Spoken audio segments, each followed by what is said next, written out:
ಪ್ರೀತಿಯು ಎಲ್ಲವನ್ನು ಸಹಿಸಿಕೊಳ್ಳುತ್ತದೆ, ಎಲ್ಲವನ್ನು ನಂಬುತ್ತದೆ, ಎಲ್ಲವನ್ನು ನಿರೀಕ್ಷಿಸುತ್ತದೆ, ಎಲ್ಲವನ್ನೂ ತಾಳಿಕೊಳ್ಳುತ್ತದೆ. 1 ಕೊರಿಂಥ 13 ಅಧ್ಯಾಯ 7ನೇ ವಾಕ್ಯ. ದೇವರು ಅಂದರೆ ಪ್ರೀತಿಯಾಗಿದ್ದಾರೆ. ದೇವರು ಪ್ರೀತಿಯ ಉಗಮವಾಗಿದ್ದಾರೆ. ಪ್ರೀತಿಯ ಗುಣಗಳನ್ನು ನಮ್ಮ ಜೀವನದಲ್ಲಿ ಅಳವಡಿಸಿ ಮತ್ತು ಅದನ್ನು ರೂಪಿಸಲು ಬೇಕಾದ ಕೃಪೆಯನ್ನು ಬೇಡಿಕೊಳ್ಳೋಣ. ಆಮೆನ್.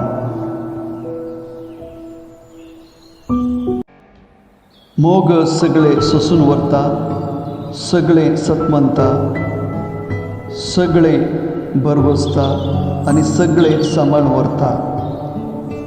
कोरिंथ पयलें पत्र 20:13-7. देव जावन आसा मोग आनी मोगाचे गूण हे आमचे जिणेंत अनुभव करूंक आनी ते रुता करूंक त्याच मोगाच्या पोता कडेन आमी मागया आनी त्या भशेन जियोवंक प्रयत्न करया. आमेन.